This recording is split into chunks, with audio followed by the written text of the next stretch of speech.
இந்த தேர்தல் களத்திலே ஒரு துரோக கூட்டம் ஒரு துரோகியும் வேட்பாளர்களை போட்டு தேர்தலில் நிற்கிறார். அந்த துரோகி யார் என்று சொன்னால், என் வயிற்றில் பிறந்த அன்புமணி செய்த, எனக்கு செய்த, என்னுடைய கட்சிக்கு செய்த துரோகங்களை வரிசைப்படுத்தினால் மணிக்கணக்கிலே சொல்ல முடியும். பார்வையாளர் நீங்கள் பார்க்கும்போது அல்லது கேட்கும்போது ஆச்சரியப்படுவீர்கள். இப்படி ஒரு மகனா? நான் மக்களுக்கு சொல்லுவேன், இந்த துரோக கூட்டத்துக்கு நீங்கள் வாக்களிக்காதீர்கள். ஏனென்றால் இவர்களுடைய நோக்கமே மக்களுக்கு சேவை செய்வதல்ல. அதிகாரம் கையிலே வரும்போது பணம் பண்ணுவதுதான் இவர்களுடைய வேலை. அதனால தயவு செய்து இவர்கள் நிற்கின்ற 18 தொகுதி என்று நினைக்கிறேன், அந்த தொகுதியில் நிற்கிறவர்களுக்கு அந்த துரோக கூட்டத்திற்கு வாக்களிக்காதீர்கள். அந்த 18 தொகுதியில் நிற்கிற வேட்பாளர்கள் எல்லாம் நான் வளர்த்த பிள்ளைதான், என்னிடம் பாடம் கற்றவர்கள் தான், என்னிடம் பயின்றவர்கள் தான். ஆனால் இன்று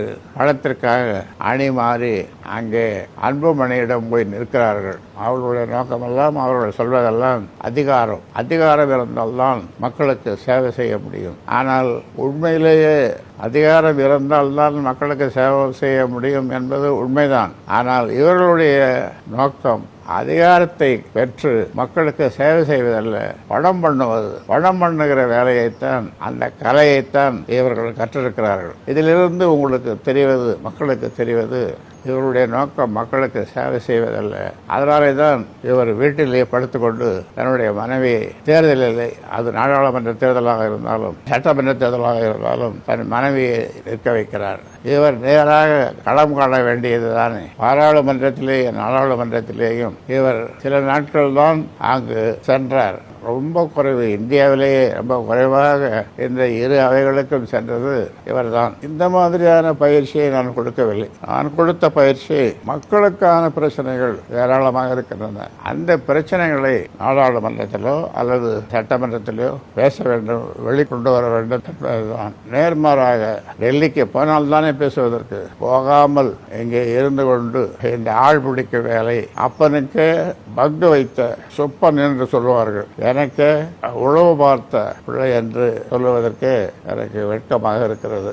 அப்பனை போய் என்ன வேவு பார்க்குவது? அப்பனுக்கு ஒரு நோய் வந்தால், பிறந்த நாள், திருமண நாள், 3 நாட்கள் வரும்போது வாழ்த்து சொல்லுவது பிள்ளைகளுக்கு அழகு. நாம் பெற்ற பிள்ளை என்னுடைய பிறந்த நாள், திருமண நாள், முக்கியமான நாட்களிலே, பொங்கல், மற்ற நாட்களிலே முகத்தை காட்டுவதில்லை. அதே போல் இப்போது சமீபத்திலே சேலத்திலே அவர்களை ஆதரித்து பேசிக் கொண்டிருக்கும் பொழுது அப்படி ஒரு தலை சுற்றியது. ஆம்புலன்ஸில் சென்னை அப்போலோ மருத்துவமனைக்கு கொண்டு சென்றார்கள். நிறைய பேர் கண்கலங்கினார்கள், நிறைய பேர் அழுதார்கள், நிறைய பேர் வந்து பார்த்தார்கள். ஆனால் இவர் தொலைபேசியிலும் பேசவில்லை, வந்தும் பார்க்கவில்லை. இதிலிருந்து நீங்கள் தெரிந்து கொள்வது, உயிருக்கு போராடி கொண்டிருந்த எனக்கு என்னை ஒரு சொல் கேளீர் என்று சொல்லுகிற மாதிரி ஒரு வார்த்தை எப்படிப்பா இருக்க அப்படி என்று கேட்கவில்லை. இப்படி பல தருணங்கள் இவருடைய குணாதிசயங்கள் ஏராளம். அது முழுதும் சொன்னால் இதை கேட்பவர்கள் அல்லது பார்ப்பவர்கள் உங்கள் வளர்ப்பு சரியில்லை அப்படி என்று சொல்லுவீர்கள். உண்மைதான். ஆனால் உண்மையும் அல்ல. நான் சரியாகத்தான் வளர்த்தேன். இடையிலே தான் இந்த தடுமாற்றம். அதனாலே இந்த நேரத்தில் நான் வாக்காளர் பெருமக்களுக்கு சொல்லிக்கொள்ள விரும்புகின்றேன். குறிப்பாக இந்த துரோகி கும்பல் போட்டியிடுகின்ற 18 தொகுதிகளில் இவருக்கு, இந்த கும்பலுக்கு வாக்களிக்க வேண்டாம் என்று நான் அன்போடு கேட்டுக்கொள்கின்றேன். குறிப்பாக இந்த 18 தொகுதிக்கு அன்புமணி போட்டியிடுகிற அந்த தொகுதிகளிலே வாக்களிக்காதீர்கள் என்று சொல்வது கேட்பவர்களுக்கு அல்லது உங்களுக்கு கசப்பாக இல்லையா?